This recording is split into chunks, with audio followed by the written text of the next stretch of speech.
Unless otherwise indicated, Ratchet Book Club is intended for a mature audience. Viewer discretion is greatly advised.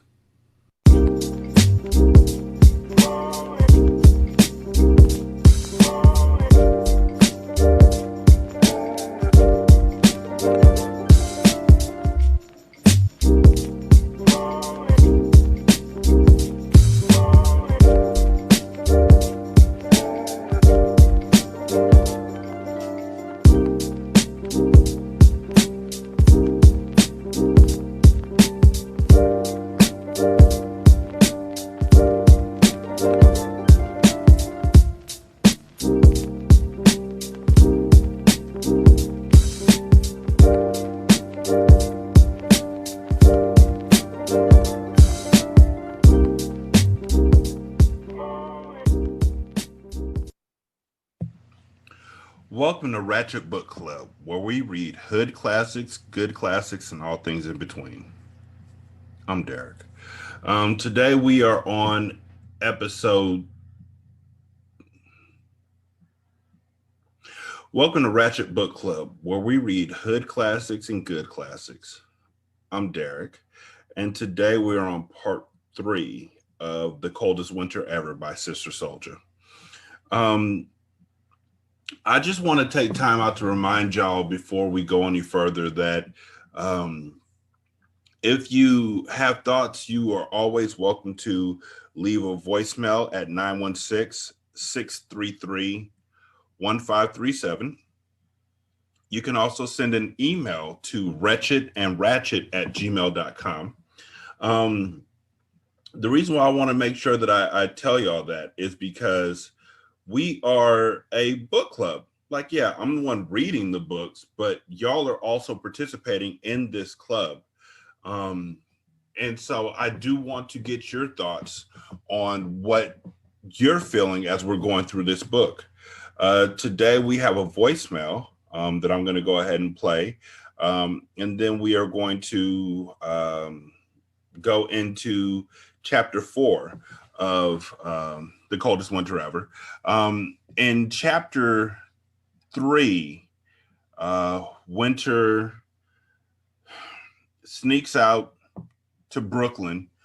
She doesn't really sneak out. Well, I guess she does because she has Sterling come and pick her up. And like, if Sterling doesn't go to jail, like seriously, somebody drop a dime. Like, hey, banana face, like you need to drop a dime on this nigga. You fat face Rico, like you did such a good job in Nebraska, dropping dimes on everybody else. You need to drop a dime on Sterling because he's got a 16-year-old filleting him in the car. And even though she doesn't see anything wrong with it, there's obviously something wrong with it, and you're a predator, and I can't abide by that. But he gets her out to Brooklyn, where she goes to Earlene's and gets her hair done. Her mom is upset at first because she can't go until Winter promises to be home in time to watch the kids on Saturday, and then her mom is happy. She gets her hair done at Earlene's and gets caught up on all the gossip. And then she goes to the club with her girls. And while she's at the club, she sees Midnight. So she tries to flirt with him. And he pretty much calls her a little girl, because that's what the fuck she is. And then ignores her. So she starts dancing with another dude, trying to make him jealous, even though all the signs are there that he does not give a fuck about you at all. You're a little ass girl. You're a little ass girl. Like, if I'm 18, I am not looking at 16-year-olds. If I am 18, I am looking for somebody who is probably gonna pull my eye. And even more than that, if I've been around you for a while, and we don't know how long Midnight's been around Winter and how long he's been working for Santiago, but he's been around long enough to know that she's vapid. Midnight seems like he's got his mind on other things, like he's got his mind on other goals and other plans, and they don't involve somebody who's only concerned about what the leather looks like on the inside of your car or the jewelry or whatever it may be. So he ignores her, and she dances to try and make him jealous, and then he starts walking in her direction, which makes her think that her scheme actually worked, but it turned out he was just walking to his homeboy that was right behind her. That was funny. and they leave, and she's still in the club looking embarrassed, but she doesn't want to act like it. So she leaves with her girls. While she's leaving, Midnight pulls up in his black Acura with leather interior, white leather interior, and the wood grain. Um, $50,000 car. She knows that just by looking at it, because why not? You know, it's what's important to her. So she gets in the car and she thinks that they're about to go on a date or something. And she finds out that he's driving her home because her dad paid him $150, and business is business. So he drove her home. She goes upstairs and starts to roll up a blunt. Her mom comes in and they talk about how they need to get free of this house so they can go out and have some fun. Um, her mom says she's probably going to get a car the following week because she's going to put it on her dad. And I just want to say that we don't know how old Santiago is. And I know we talk about this, but there's a fact of the matter that if Santiago was 18, as we think, and he got his girlfriend pregnant when if she had her baby when she was 14, I mean, she likely got pregnant when she was 13, which means he was probably 17 or maybe 18. That does shape the way that Winter would look at her relationship with every man in her life, with every relationship outside of her father. It's not looked at as a bad thing that these guys are so much older than her because her father is so much older than her mom.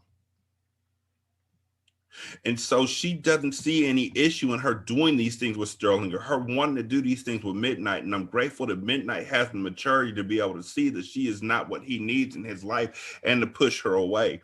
I wish that Sterling had that same strength, but as we can see, Sterling is stupid. So she smokes some lie on the rooftop of her house, and then she goes in her room and she has a dream where she thinks that Midnight is proposing to her, like a 18-year-old is going to propose to a 16-year-old. I don't know, but like I said, her dad is her archetype, and her mom is her. So right when they're about to get to the lovemaking scene in her dream, because Winter or Midnight has already came in and talked to Santiago and got his blessing to marry Winter and all that kind of stuff. Her friend Natalie calls her to find out what happened after Midnight picked her up. And so Winter lies, like grandly lies, talking about that they went out to breakfast and had sex in his car, and she got her smell all up in his seats and all that kind of stuff, like big lie. And Natalie believes it because they're kids. And that's where we are. But before we start the fourth chapter, we do have a voicemail that I'm going to go ahead and play from Nikki. So here we go. Hey, Ratchet Book Club. It's Nicole. I just got done listening to chapter 3. Found it interesting and putting it in perspective of a young kid, because that's what Winter is.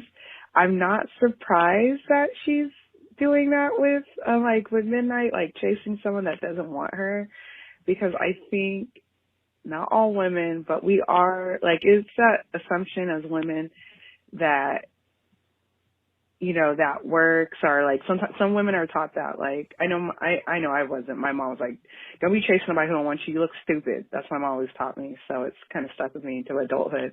But I seen like, oh, a guy doesn't like you, so I'm going to continue chasing him, and that negative behavior, which is actually like really not what you want in a relationship. Like, why would you want someone who just disses you and kind of treats you like that? But like, we see it all the time that like that's normalized behavior. But it's like, no, that's not healthy. Like, no one, like, if someone likes you, they should treat you better. Like, hell, I'm 35. I got friends who's 35. I'm like, I don't think that's healthy for your husband or your boyfriend to talk to you like that.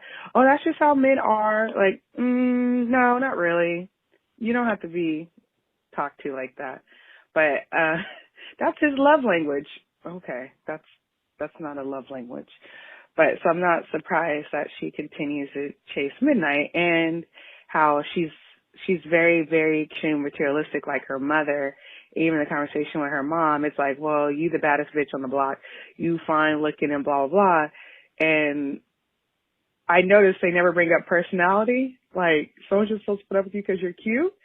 But she doesn't have a nice personality. Like, she doesn't have a nice attitude. She looks down on people, and like when she's seen the girl that Midnight was dating, she started looking at all the materialistic things, like, oh, her diamonds aren't that cute. She shops at, TJ Maxx. You know, she a basic bitch, but all my stuff is just fine tuned, and it's like, well, who says he's into that? Like, most dudes don't care where you shop. That's a female thing most of the time, but a dude don't care if your stuff came from TJ Maxx or Mervin's ain't a thing no more. TJ Maxx, Kohl's, Target, Michael Kors, Givenchy. Men don't care. That's a woman thing typically. So I thought that was very interesting. And then her lying, I was laughing because it was like, yep, that's something a 16-year-old would. That's a lie that, you say like, yep. Thanks for the voicemail. And for the record, I don't listen to them before I play them on the show. Kind of like the books. I want to hear them fresh the same time that y'all hear them. So then the reaction is pure. And it's I was telling somebody else today how clear it is to me that this book was not supposed to be for us. I'm telling everybody who can hear it. Like, she has all the signs of just being the antithesis of what Midnight is looking for in a person, not even in a mate, just in a friend. Like, people in your life who, when you see them, you're just like, ugh, here they come again, because y'all don't vibe, and you have to be around them for some certain reason, for whatever it may be, but you don't have to like them. And so if they were dumb enough to come into your little area, you're like quick to tell them, get the fuck away from me. And I figured that's where Midnight is with Winter. She's childish. He's in the game. Like, she's making up in her mind what his aspirations is. She's making it are what his aspirations are. She's making up in her mind what he thinks is important. She's making up in her mind all of these things, but I bet you she's never had a real conversation with this dude. She sees him on the basketball court, and she sees that he wears crisp white clothing and that his skin looks so dark. So she's using the colorist spectrum in order to decide why he looks so good. She's using his muscle tone or whatever it may be. These are all things that are not real. Like, yeah, I love black women as much as the next person. I love black women from here to the moon. But whether my wife was double chocolate or she was yellow, high yellow, I love who I love. And you are gauging how you feel about him. Your whole thing is devoid of how he speaks, what his mind is like. Your whole thing is dick print, clothing, money clip, muscles, car. Adventures of a Teenage Queen. That's what I'm going to start calling this book. Adventures of a Teenage Queen. So here's chapter 4 of The Coldest Winter Ever, AKA, y'all heard what I called it. I said what I said. The next weekend came so swiftly. It was 12 noon when I woke up. It was my mother's voice. She was going off about how she was not spending one more day caught up in the house. Where was her fucking car? She wanted to know. Today is the day. Today is the day my fucking Benz is supposed to be parked outside of my bedroom window with a big red ribbon on it. Where is it? She demanded. The tone of my mother's voice was rare. I could hardly say I could ever remember it being this rough. All I could think is, here go two Concorde jets about to have a head-on collision. My 3 little sisters came running into my room, stuffing their little bodies under the cover with me. I expected to hear Santiago yell back, but he didn't. Instead, my mother just continued blowing her cool and doing something she told me not to do. She was making it clear who the boss was. A real woman was not supposed to do that. A bad bitch controlled without the man ever knowing that he was being dominated. A bad bitch was so slick that she made him think he was calling the shots while she planted the seeds and was the owner of all his thoughts. Not today. My mom told Santiago she didn't want to hear no shit. He was going out with her today, her birthday, to buy that car. She was leaving with him, she instructed. After his business was transacted, Santiago was to buy that car that she had been holding her breath for. She wasn't interested in no other presents, no matter what they were. Through the walls, I could hear the bass in Santiago's voice, but not his exact words. The next loud sound I heard was the door slamming. From the silence, I knew that both of them were gone. As my mother had said last week, she always had her way. Saturday evening, the stars fell down. 6 minutes after 6. 6 hours after their argument. I remember it clearly. That was the time the phone rang. Winter, get the kids ready. I'm coming to pick you up. I didn't recognize the slow, steady voice. What? Who is this? This is Midnight. Listen, your father asked me to pick all of you up and bring you out here. Oh, you becoming a regular little taxi driver, huh? This is serious, he said. I'll be there in 2 hours. Click. Damn, should I beat Santiago? This has never happened before. Then I thought to myself, Midnight can be trusted. I got the three little girls ready, and 2 hours later, we waited anxiously at the door. My 8-year-old sister wanted to fight me for the front seat of Midnight's Acura. I told her to take her little ass in the back with the twins.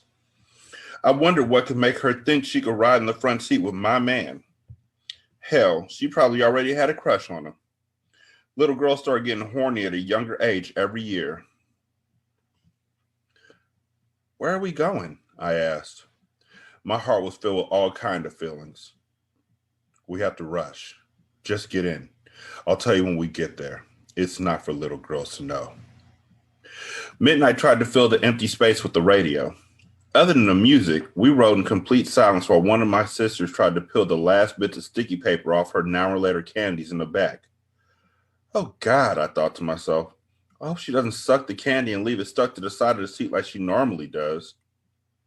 I imagined Midnight pulling over and throwing us all out on the expressway for messing up his leather interior. I laughed to myself. Just then, the aggravating voice of Sister Soulja leaped out the radio and started choking me. The ancient African elders believed that what you sow, you reap. If you do something positive will come back to you. If you consciously do negative things, the negativity will rule your life. I sucked my teeth and thought, why don't that bitch just move to Africa? She always talking some African mumbo jumbo. Somebody should stick a bone in her nose and a plate in her lip. Maybe then she'd feel at home and shut the fuck up. I made myself laugh thinking, them damn Africans must have been some fucked up niggas. If they believe doing something positive causes positive things to happen, then why are they asses all fucked up, bald-headed, naked, starving, stinking, and the whole nine? They must have been doing some foul shit. Hell, that bitch don't know. She just be talking to talk. She ain't the only one. When we got to downtown Brooklyn, I asked Midnight where he was headed. He was turning right. Our old neighborhood was to the left. I said I would tell you, he said. Minutes later, Midnight pulled over, put on his emergency blinkers, and asked me to get out. Puzzled, I got out. He came around to my side. He didn't let the girls get out. I said, I know we ain't leaving them in the car. Come here. I got to tell you something. He put his arm around me and looked me dead in the eyes. Your mother's in the hospital. She's been shot. My whole mind went blank. It was like someone took an eraser, the type they cleaned the blackboard with in school, and just wiped everything out. 1 second later, my mouth was screaming. My mind was blank, and my body was cold. Midnight's arms were around me, hugging me, embracing me, and trying to hide my face in tears from the girls. They had their faces glued to the window, saying something like, "Ooh, winter kissing Midnight. We gonna tell mommy." My body was stiff. My mind wouldn't think. I felt out of control. What do I do? What do I do now? Is she okay? Is she gonna? Is she gonna? Midnight held me tighter, firmer, almost as if to demand with his body that I get it together. She was shot in the face. I don't know how she is. Santiago's upstairs with her now. I'll watch your sisters. You go upstairs and check on the situation with her now. Vega will take you up on the elevator, he said, nodding in the direction of one of Daddy's men stationed in the main hospital lobby. You come with me, I begged him. No, this is my position. We don't want the little ones to know nothing yet. Upstairs, Santiago looked like a madman. His face was dark with sadness. When he looked at me, I could swear I saw tears, something I could honestly say I'd never seen in his eyes before. He hugged me hard, strong and warm. As he laid his head on top of my head, his voice whispered, I'm sorry. I fucked up. I fucked up. I fucked up. What happened, Daddy? Is she okay? She's gonna be all right. They're operating on her now, he said flatly. I should have just gotten her the car, he muttered. I shouldn't have hesitated. What happened? I repeated. I never should have let her ride with me today. I know better than that. What a stupid mistake. What a stupid fucking mistake. Them motherfuckers are gonna feel it. Violation. He grabbed my face with both hands. They'll take care of your mother, he said, using his eyes to point out his men stationed in the waiting room. You take the children to stay with Midnight. Where are you going, Daddy? Can I see Ma? My words hit his back. He walked out the door. The doctors, nurses, attendants, hell, it took the entire hospital, it seemed, to hold me back. I wanted to see my mother. They kept telling me, she's on the operating table. She'll be in intensive care later. Contamination, infections, blah, blah, blah. Pizzazz and Rodriguez, two more Daddy's workers, were standing near the operating room doors. They were trying to look casual, but it's hard for two big black niggas from the streets to look casual in the hospital. It ain't like somebody was going to mistake them for doctors or nothing. My mind started to clear up as I sat and sat and sat. It dawned on me to call Natalie. If something went down around our way, she would definitely know a little about it. Natalie's voice was apologetic. She said sorry so many times you would think she pulled the trigger. I didn't have to say nothing. Natalie just rambled on. I know it was them niggas from the C building on the other side. They've been trying to blow up around our way for some time now. On the low, they've been shaking niggas down, looting and terrorizing everybody. They got their little operation going on, but damn, to blast Santiago's woman in the face, that's some raw, unnecessary shit. The way I figure it, there's enough crackheads around here for everybody to get money. But they'll learn. They're young boys anyway. They'll catch it. Santiago will set them straight. It's going to be a bloodstorm in Brooklyn tonight. She acted excited, like she was watching a heavyweight fight at Madison Square Garden or something. Where are you at? Natalie questioned. The hospital, I mumbled back. Where are the kids? With the housekeeper? Nah, they downstairs with Midnight. Midnight? What's he doing there? She intruded, then continued on. Oh, it's like that now, huh? Oh, that's your man now and shit. I hung up. Rodriguez motioned for me to come towards him. Discreetly, he leaned towards me and said, I'm taking you downstairs now. You won't be able to see your mother until tomorrow. Midnight is waiting downstairs in the front, and you'll leave with him. What exactly happened? I asked. I got no response. Drop the kids off at Aunt Lori's house, I told Midnight from the passenger seat. I want to go check on some stuff. He looked at me with complete defiance, told me he already had the plans from Santiago and I should just sit back and do as I'm told.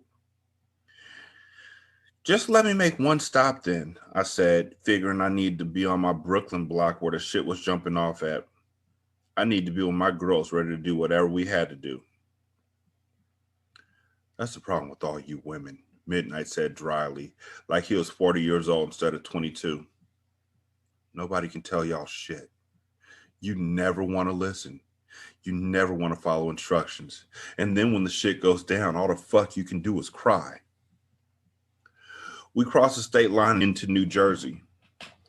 Midnight pulled into the Marriott Hotel parking lot. As many times as I thought about me and Midnight's hot bodies all twisted up on some crisp, clean, cold, new white hotel sheets, I never imagined that we would be here under these circumstances. We're going to stay here tonight, he said. A big smile spread across my lips. No, this is serious, he spit, as though my delight was somehow illegal. I'll check in for all of us. Most likely nobody will ask, but if they do, we're one family renting a suite. Last name Cooper. Cooper. Is that your last name? I asked. See, he said. You don't even know my name. Remember that. I thought to myself, is that supposed to be some kind of fucking answer or something? The suite was immaculate, top of the line. I couldn't have asked for more if I was on a honeymoon. There was one king size bed in the living room with a couch and a pull out bed inside. Each room had its own television. The bathroom was huge, marble down, and looked brand new. I stepped in there, took a deep breath, and figured maybe after the kids went to sleep, we could room service some Cristal and sip it while we took a bubble bath together in the jacuzzi. I needed something to relieve all my pressure, and why not get what the man I always wanted? You four can take this bed, Midnight said, pointing to the bedroom. I'll sleep in the living room. We'll be here for the next 3 days, so get comfortable and chill. You three, don't make a mess, he said with a certain joking tenderness that must be reserved only for children. 3 days? I hollered with my hand on my hips. Can I talk to you a minute, please? I pointed towards the living room. He rejected my order, turned the television to the Disney Channel for my sleepy sisters, and then came into the living room at his own pace. What's this shit about 3 days? I have one dress with me, the one I'm wearing. The three little bears have no clothes and have already spilled shit all over themselves. My mother's in the hospital. I want to see her. I need to know what's going on, and I'm not down with this Mission Impossible shit. And as for that shit you were talking about in the car about women crying when shit breaks down, that's bullshit. I'm a fighter. I've held heat before, and I know how to use it. I can cut a bitch with my razor so fast and clean that she won't even know what happened until she bled to death. The problem with you, Midnight, is that you think you know every goddamn thing. What you're not understanding is that I can help. I can be your right-hand man. Just let me know what's up. What's going on? Nothing moved except for Midnight's jawbone. Something Mama said was a definite sign of a man's anger. He reached in his back pocket and pulled out a stack of bills. First thing in the morning, I'll take you out to get some clothes. Don't worry. I realize you're a high maintenance bitch. Gotta keep you up in the style you're accustomed to. How many fighters do you know find themselves in the middle of a goddamn war and all the fuck they think about is fashion and the clothes on their back? Hell no, you won't ever be my right-hand man. I was impressed with the big stack of bills and excited about going shopping. I wondered if this was his money or if Santiago had given it to him and he knew all along he had orders to take me shopping. Maybe it was a little bit of both. Maybe he was using his own money but knew Santiago would pay him back. Okay, one last question I pushed, knowing I was aggravating him yet enjoying the attention. What clothes we gonna wear to go out shopping in the morning when all our stuff is dirty? Never mind. I know, the laundry service. As I pushed 8 to call down to the laundry room, he put his finger on the phone, disconnecting my call.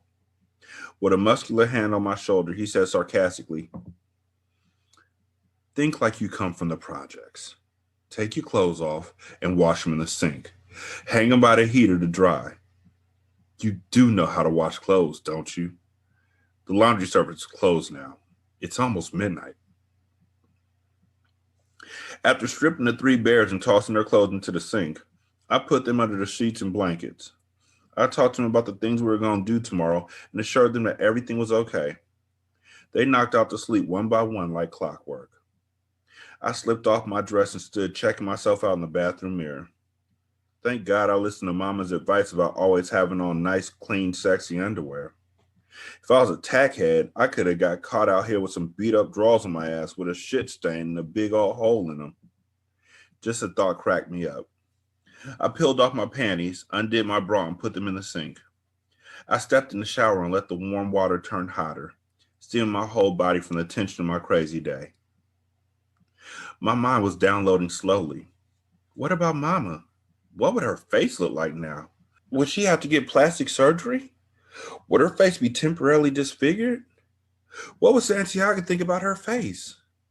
Of course, he will make sure she got the best medical treatment and everything. How long would she stay in the hospital? Oh my God. Would I become a professional babysitter getting stuck with my little sisters? Santiago would definitely have to hire the housekeeper full time instead of part time to help watch the kids. What about Midnight? What was his beef with the world? Or was it that he only liked pissing on my world? For once, Mama was wrong.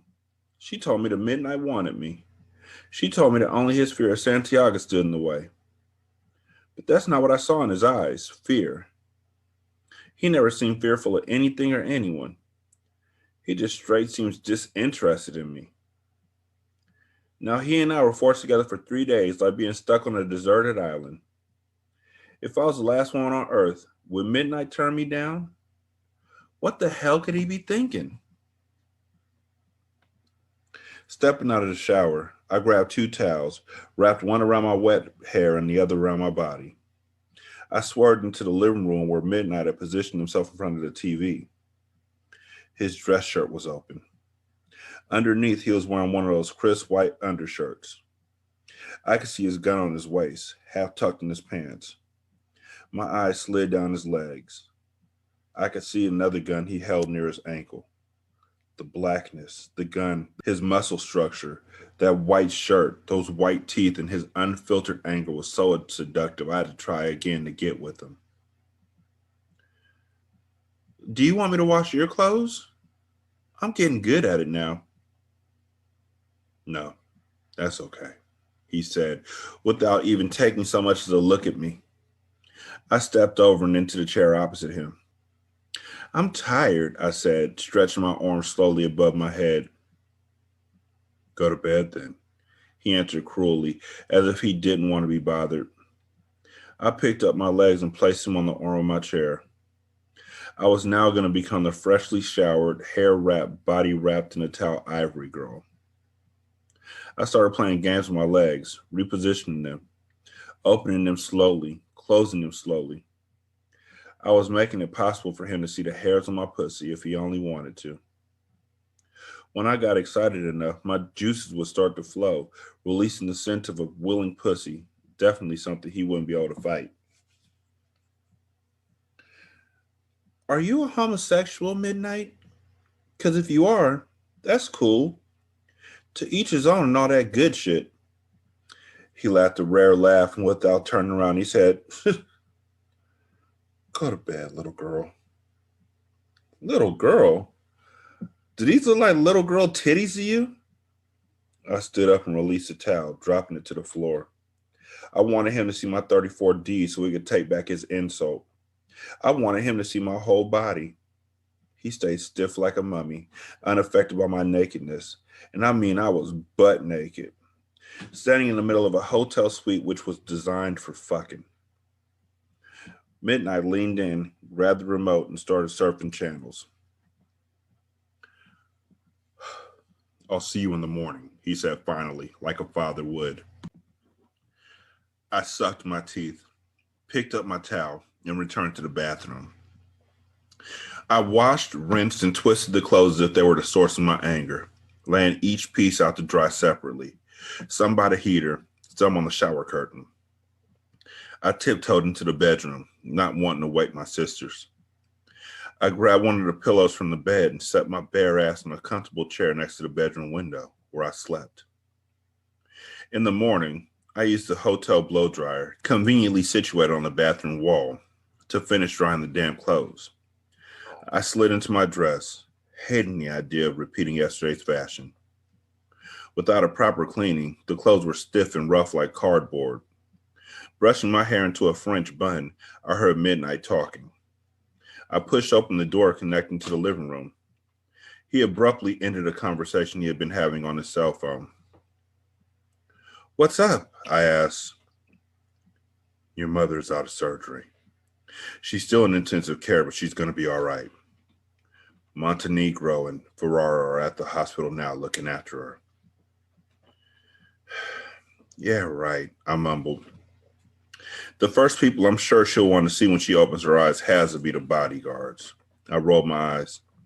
"Come on, drive me over to the hospital. I want to see my mother." "Nah," Midnight responded coolly. "Your father said you should relax. We'll get the kids ready and I'll go shopping. They should like that. They can run around a little." "Santiago called? You knew I wanted to talk to him. Why didn't you call me to the phone?" I screamed. "Take it easy, Winter." I don't know what happened, but then I just lost control. "Is it that you don't hear me? Am I speaking French, motherfucker? I want to see my mother, and I want to talk to my father." I turned quick and grabbed the hotel phone so I could beat Santiago. Midnight grabbed my wrist, causing me to drop the phone. I spun around wildly, asking, "What the fuck is up with you?" He didn't answer. I pushed him. As I swung on him, he used his strong body to restrain me. Stuck in his grip, I cursed him. "Get the car ready, nigga. I'm going to the hospital." Instead of slapping the shit out of me, he hugged me even tighter. Feeling his warm body close against mine, my resistance dropped and I found myself crying into his shoulder. Over his shoulder, I saw two of my little sisters staring up at us. "What's up with you two?" the 8-year-old asked. Midnight turned my body and face away from the girls and whispered in my ear, "It's all right, Shorty. I knew you were going to break down sooner or later. But you gotta hold it together or your sister's gonna start bugging too." When I saw my own tears fall onto my hands, I got mad at myself for crying. It wasn't like me. But I liked the feeling of being uptight on Midnight. I liked the way he was holding me. I even liked the way he was treating me right at this moment. So I pushed it. I took a genuine situation that was going to make it work for me, cry some more, get even closer for a little longer. But then three of my sisters tried to muscle their way into my act. One by one, they started crying too. Midnight released my body, looked around the room at the four weeping willows, and got a look on his face that indicated he couldn't stand the pressure. He put his hand in his pocket and pulled out a stack of cash. "All right, whoever showers and gets dressed first gets $50. Their tears turned to excitement as they shot into the bathroom to box each other out for the dough. The money was like smelling salts. It revived everything. Midnight turned towards me. "Yo, Shorty tough. 2 more days, that's it. Then you'll be back home. Try to stay cool, you know?" I couldn't answer. I was straight in love with this nigga. I was replaying my new nickname, Shorty Tough. Trying to break the spell, Midnight waved a stack of cash back and forth in front of my eyes. "Yo, you must be an imposter. Where's Winter? Nobody has to ask her twice to go shopping," he said, flashing a rare smile. I laughed, grabbed my jacket and said in a sexy way, "I'm ready." At the mall, the war of wheels kicked in. I had one side of the hanger with the miniskirt I wanted to purchase, while Midnight's tight grip held the other side. My sisters ran in and out of the aisles under the clothes racks, while me and Midnight argued. With one hand on my hip, I clenched my teeth and spit, I've worn skirts like this before. It's my choice. Don't act like you never seen me rock a mini before. How and why did Midnight think he could tell me what I can and couldn't wear? Now I'm saying, maybe if he was giving me some dick, making me feel good and relaxed, I might have considered his ideas. You check this out, Shorty. I'm responsible for you right now. Whatever you did before is your business. For these 2 days, you're gonna wear something decent. Come on, put this shit back. He grabbed my hand and led me out of the boutique while my sisters traveled close behind. His touching my hand shot a sensation between my legs and through my body. Now I wanted that mini skirt. I had others like it, but him grabbing me in the rough style made me want him even more. It seemed now that he cared. I was breaking through his ice cold waves and it was worth temporarily losing control. He led me upstairs in the Bloomingdale's. Now wait here. He moved around the clothes racks with the rhythm of a leopard on a hunt. He held up an Eileen Fisher pantsuit. All right, this is banging. This is something I'll pick for my sister to wear. Let's go get some shoes, he said. Now, the pantsuit was fly, I'll admit. The material was high quality and all that good shit. But Midnight's comment had reduced me to the level of his sister. Is this something you'd want Taja to wear? Who? Taja. Taja, your girl. Because I don't give a fuck what you'll want your sister to wear. I want to know what you will want your girl Taja to wear. Taja's not my girl, he denied. I rolled my eyes. That's not what I heard. Fuck what you heard. You and them silly bitches you be with. They don't know me. They just a bunch of chickens. A bunch of chickens who ain't got shit to do except run their mouths. I placed both my hands on my hips. So are you saying you weren't fucking Taja?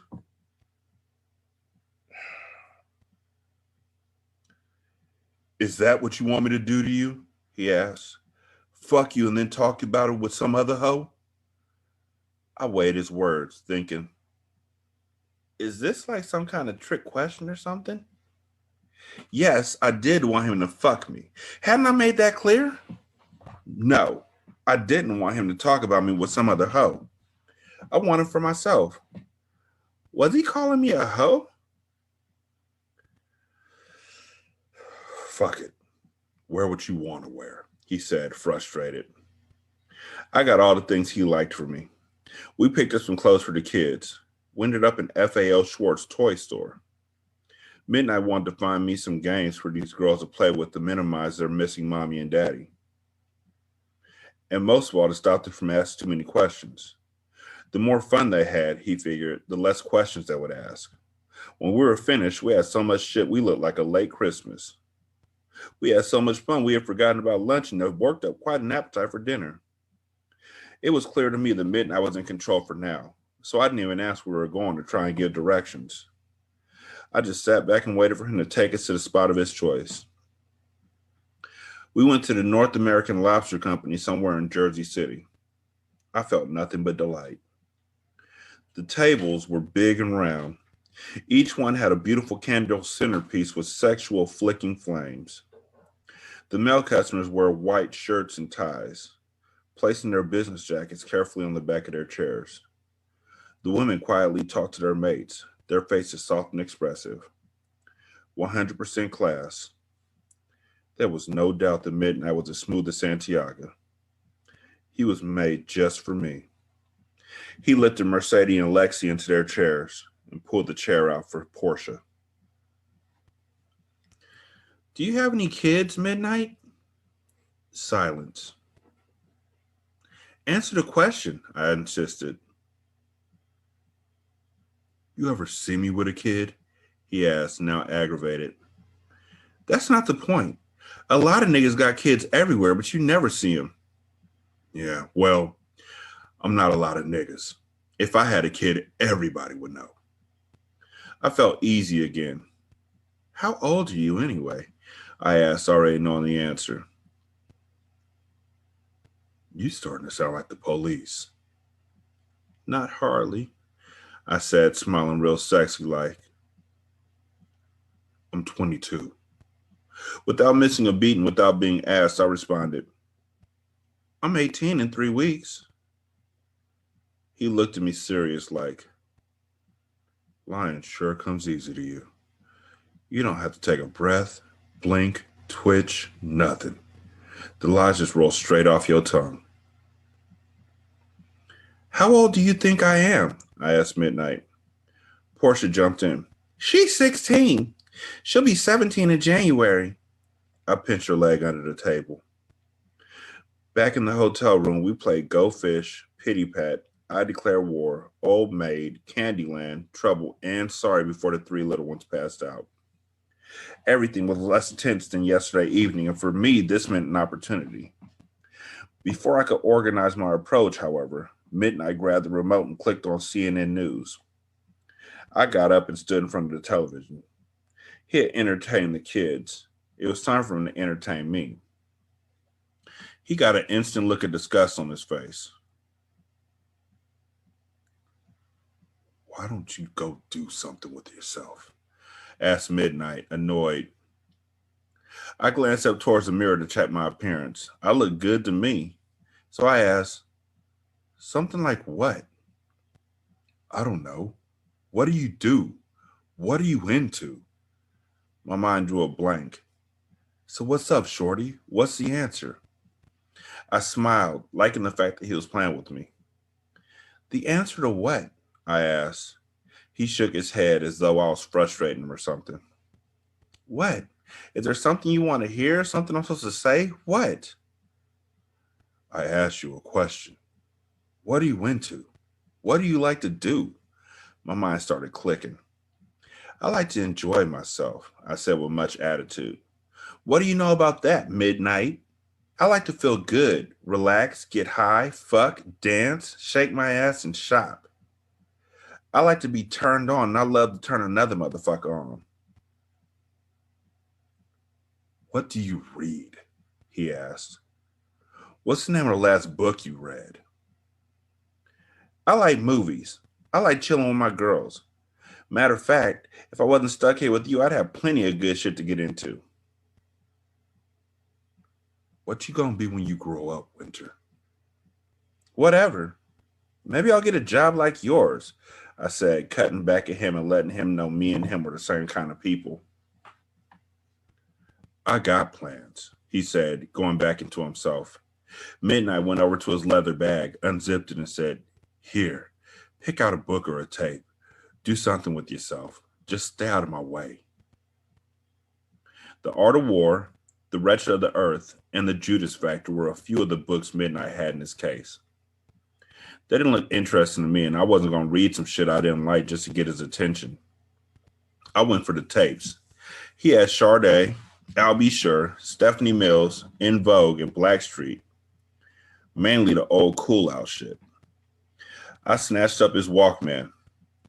The wire for the headphones was twisted in between Midnight's wallet flap. When I pulled the Walkman wire, the wallet flipped open. With my back to him, I went through his stuff. He had a picture of a dark-skinned older woman. She looked about 30-something. She had dark eyes and was wearing a scarf. The next picture was a picture of a girl. She seemed about 14 years old with a cute little face and big, innocent eyes. I figured it must be his sister. She seemed way too young to be his girlfriend. She was dark just like him. Also inside the wallet was a piece of paper folded twice over. It was old and worn. I opened it carefully, trying not to make noise. It was a flyer advertising the Sister Soulja speaking event. Covering most of the page was a picture of her. The voice from the radio and the face on the picture didn't match. I had pictured her to look like a man, rough hands and veins popping out of her neck. In the picture, she looked normal, young, with a decent face. She looked like a regular uptown Harlem girl. You know, in the picture, she had her mouth wide open. On the bottom of the page was an event address, Brooklyn Friendship Baptist Church on Herkimer Street. I quickly folded it up and slid it back into the wallet. I laid the wallet back into its overnight bag and went back into my room, closing the connecting door. Taking one of the pillows from the bed, I set up the corner chair for myself once again. I turned on an old Albie Sure jam and drifted off to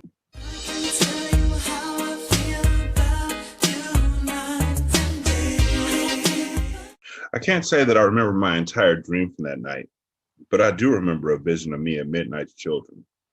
There were three of them. The oldest was a nappy-headed, rugged-looking boy, my son, rough the way I like him. The girls had good hair like me, and they were the color of hot caramel with diamond earrings. All of them were styling in complementary colors. Pelly Pell jumpers with some kicks so fly they ain't even been invented yet. When I pushed the door open the next morning, Midnight was stretched out on the floor doing push-ups in his undershirt and undershorts. He was breathing and sweating. My eyes raced across his body. I'll drive you home at about 10 o'clock tonight, he said. Inhale, exhale. Everything's straight. Santiago will be there. We just need to find something to do with the girls today. You know, to keep their attention. At the count of 150, he dropped and rolled over on his back. He crawled up his fist in his undershirt, exposing the solid six-pack in his stomach. What you think we can get the shorties into today? He asked. I didn't respond. Winter, what's up? You in there? I smiled. He looked into my eyes and said, you always looking for trouble. Some shit you can't handle. Midnight delivered us home at 10 p.m. sharp. My handsome father was standing in the doorway waiting. His white linen suit gleamed in the light from the moon. His big hands rested in his pockets. He embraced Midnight as if he were family. He held my younger sisters in his arms one by one and gave me the warmest, securest hug back to my safe home. The house was extra clean. The music, an old Earth, Wind, and Fire album, played softly in the background. Santiago took Midnight into the den. Midnight came out a short while later, offering a general good night without so much as a glance in my direction. Santiago sent my sisters off to bed with the idea that Mommy was away, as if on a trip, and would be home next weekend with candy and presents for everyone. Daddy followed me to my bedroom. I knew to be quiet. Santiago looked more peaceful than he did on the day of the shooting incident. I switched on the lamp on my vanity table, and an added light revealed a strange scar on the right side of my father's head. There was a maroon-colored dent hidden close to the right side of his hairline. The scar just made him more masculine than ever, just tough, sexy, and unstoppable. All right, Daddy, just fill me in. Whatever you need me to do, I'm down for you. Just let me know the plan. He smiled. How's Mommy? I asked. Your mother's okay. She's a soldier. She'll be home by the end of the week. Now she'll have bandages, and she'll have to take it easy for a while. But we'll all make it easier for her. You know how conceited she is, he added, half joking, so don't act like anything's wrong with her face. She'll have to have some sort of treatment after a couple weeks. I got something to make her forget the whole thing. He signaled me to follow him. He led me down the hallway to the back window. Take a look. My mouth dropped open when I saw the big red set S600 V12 Mercedes-Benz with a thick red bow and ribbons everywhere. Oh, shit, I mumbled. My mind started working up a new wardrobe. If you're going to sport a ride like this, you got to be dressed to kill. Me and Mommy will have to go shopping immediately. Santiago was still talking, but I couldn't hear him anymore. I kept seeing the expression on Natalie and Simone's faces when I came into Brooklyn pushing not a 190 baby Benz, not a 280, but a S600 V12. Would my mother let me drive it? Or would she only think of herself? Would she make me wait until Santiago bought me a car? Or would she kick it with me like sisters would? Wait a minute. She was sick. Maybe she'd need me to drive her around and do errands for her. Maybe she'd be a passenger for about a year or so. Okay, I thought. Maybe she'd let me drive her around, but she wouldn't let me chill in the car with Natalie and them. It'll defeat the purpose of having a red Benz if you couldn't flash it for your girls, ride around flexing. You know how many niggas will be on my bra strap after they saw me behind the wheel? Mad niggas. I'd be making them beg me, do shit they wouldn't ordinarily do, kiss my ass and suck my toes. I started cracking up. Santiago looked at me like I was bugging. I straightened my face. Now, I've known a lot of cats who've been shot before. Shot all over the body, the leg, the chest, the stomach, but every dude I know been shot in the head ain't never been the same no more. That's the shit that worries me. That's the shit that makes me want to kick my own ass for letting this happen. Winter, where's your head at? I'm talking to you. If me and you are on point, everything else will fall into place. Here's what I need from you. Stay out of Brooklyn until I tell you it's okay. What? I said. Now listen to you, he said. 10 minutes ago, you were saying, just tell me the plan. I'm down for you, Santiago. Now you're ready to betray me. No, Santiago. Never betrayal. Betrayals for suckers. That's what you taught me. I'll do what you want. I'll stay out of Brooklyn until you tell me otherwise. And less talking is better. A whole lot less talking. You know how we do. The less you know, the better off we all are. And don't get too comfortable just because we out here in the suburbs. Play your hand close to your chest like you still in the ghetto. Trust no one and answer no questions.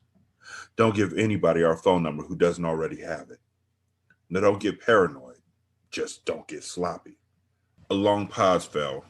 I broke the silence. You know, when Midnight called the night of the incident and said he was coming to get us, I didn't know whether I should have beeped you to confirm what was going on or just go along with what he was telling me to do. I figured everything was cool because he had always been. It's good that you thought twice about it, Santiago said. But Midnight's clean. He's loyal as a blood-born son. I never had a problem out of him. I couldn't have left him with my girls if I didn't think I could trust him with my money and my life. Why? Everything went okay, didn't it? No, it went fine. He was a real gentleman, I stated firmly, so as not to cause no problem between the two men I love. Where'd you meet Midnight? He was just a kid who had a brush with the law. You know how they do. Don't want to give the kid a second chance. They force a man into a position where he can't survive, can't make no money. But when I first saw him, I knew he'd be a good worker. He just had it in his eyes. Plus, he didn't have no family. A cat like that is going to be loyal. He need to be able to take care of himself. What happened to his family? I haven't seen you this interested in nothing. What's all the questions about? You know, Daddy, I'm growing up. Look at me. I'll be 17 soon. Santiago watched me spin from left to right. Yeah, you are growing up. I've been thinking about that a lot lately. He put his head down into his hand as though this topic was too heavy for him. What about it? I asked. Do you know what I want for you? I want you to settle down. Meet a nice guy. One of those budding doctors or lawyers or engineers. You talking crazy, Daddy. No, seriously, Winter. My life from the outside is all good. But believe me, whether it's actually all good or bad, right or wrong, there's no letting up. No time to relax and just enjoy life. It's right when you think you've made enough big moves so now you can take that deep breath. That's when the next guy gets you. He'll figure he caught you sleeping. He'll call you a tired old fool and move on you. Nobody wants to be all the time with one eye looking over your shoulder and one eye at the door. You, Winter, you deserve better. You deserve to relax, kick back, have the easy and finer things in life. No stress. One of these big headed doctors, lawyers, engineer boys around this neighborhood can give you that. A man in Midnight's line of work can't. How many times he had to spell it out? Like, seriously. Midnight told her in as many ways as possible that he was not interested in her at all. And she didn't hear a word of it. She ran up on him naked. He wasn't having it. She tried to flirt with him in every turn. He wasn't having it. And then finally he got annoyed and was just like, yo, he told her straight out and in so many different ways that we are not the same. We are not alike. What books do you read? What do you do? Smoke, dance, shake my ass, party. Everything she said just spoke out like she was a little kid that thought that she was grown.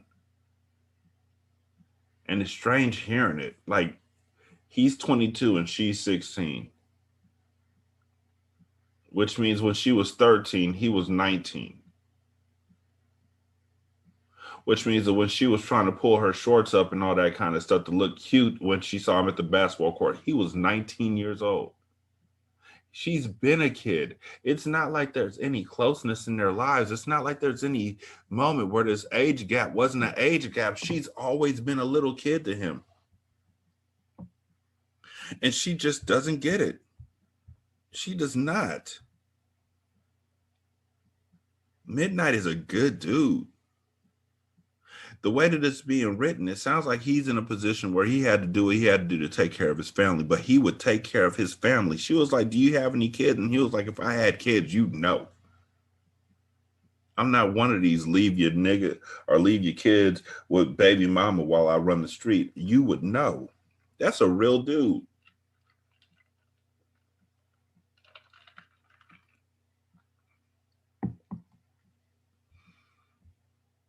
All she care about is money. Even when they talking about her mother, she thinking about how it's going to benefit her with the bins at the end. And also when he's talking about, I want to see my mother, I want to see my father, she starts crying and thinking, when she starts crying and he starts consoling her, she's like, I could take advantage of this and get closer to a guy who obviously doesn't want me. And I don't understand why her three sisters are also obsessed with money. But like I said, the apple don't fall far from the tree. They see their mom interested in money. That's all their mom talks about is how much money she's gonna get, what gift she's gonna get, what she's expecting out of her father. There's no growth. There's no maturity.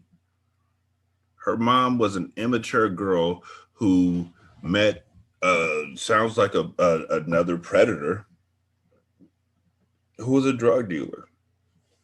And so from the age of 14 on out, she wanted for nothing. And so now these kids see that and they don't want nothing but money.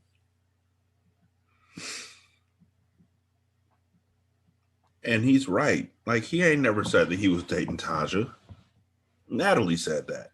There's no confirmation. There's no nothing like that. And he told her straight out, like, you and them silly bitches you been with, they don't know me. And she's just like, I want him to fuck me. I just want you to notice me. I want you to fuck me. I want to change your mind. I want to make you mine. But that's not what this party is. What it's going to be.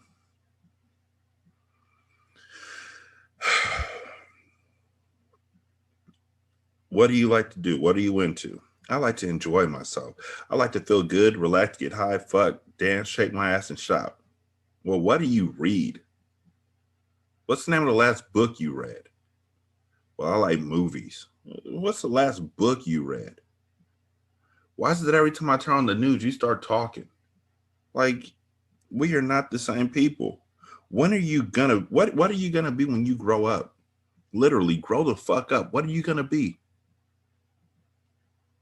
He's pulling out the art of war, the wretched of the earth, and the Judas factor. He's 22, you're 16. Y'all are not on the same page. The music he's got is Sade, Al B. Sure, Stephanie Mills, In Vogue, and Blackstreet. I mean, I definitely would have went with some Natalie Cole in there, or Regina Bell. Regina Bell always goes. That Baby Come to Me is still the joint. But he ain't got nothing you want to hear. He listens to R&B and Sister Soulja, and it sounds like he don't even listen to Sister Soulja rap. He listens to her talk. Y'all are not on the same page. And yet, while he's telling you all this, you're still fading out, envisioning what you're going to be when you get married and have his children.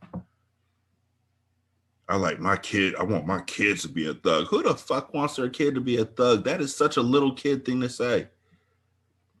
I want my son to be rough like me. Rough the way I like him. Rugged little boy. Like, nigga, what? That is such a little kid thing to say.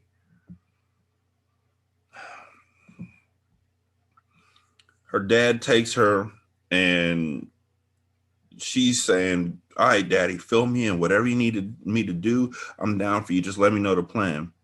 And he shows her the Mercedes Benz and he's still talking to her and she's just fading him out because she's just imagining going with her friends in this big red Benz. You ain't ready for this. You can't take over the business. And your dad is smart enough to see that you should not be in this life. So he's like, you need to calm down so then you can get with a doctor, an engineer, a lawyer, somebody other than what I do or what Midnight does, because we are not the way for you. But she ain't hearing it. She hears what she wants to hear through this entire book because it's talking to a 16-year-old girl. Do you know what it was like talking to my daughter when she was 16? When my eldest daughter was 16, she swore Nicki Minaj was a better performer than fucking Aretha Franklin. And she would argue tooth and nail that to her, Nicki Minaj was the best performer that had ever been. There's no arguing. There's no reasoning with the kid when they have kid logic. Winter has kid logic. And she's using kid logic against adults playing an adult game. Her mom got shot in the face. You know what? They don't even say what her mom's fucking name is in this book so far. Her mom's name is I Want Money. To make up for her mom getting shot in the face, her dad bought her a car. Her dad don't want her in this life. And she wouldn't survive in this life. So again, y'all can leave a review at ratemypodcast.com/RBC. You can leave a voicemail at 916-633-1537. I want to know what y'all think about this latest chapter. You can leave an email at wretchedandratchet@gmail.com. Yeah, I'm Derek. I'm really enjoying this book just as much as I did when I last read it, but I'm enjoying it from a different angle this time, and that is crazy. But it's going to take a while. This book's going to take a lot longer to read, obviously, than Old Thought Next Door, because this chapter right here was like the whole show within itself. And it's looking like the next one will be as well. Let's see how many chapters are in this book. There's 20 chapters in this book. Right now, the next chapter is going to be chapter 5. So I'll holler at y'all tomorrow. It's been an absolute pleasure doing this show, and I hope y'all enjoy it. Let me know what you think. We are on Twitter at Ratchet Book Club. Holler at me. I'll holler back. But y'all be good. Thank you so much for listening to the show. Let your friends know about it. Share us on all the social medias and whatnot. But yeah, y'all be good. I'm out. Peace.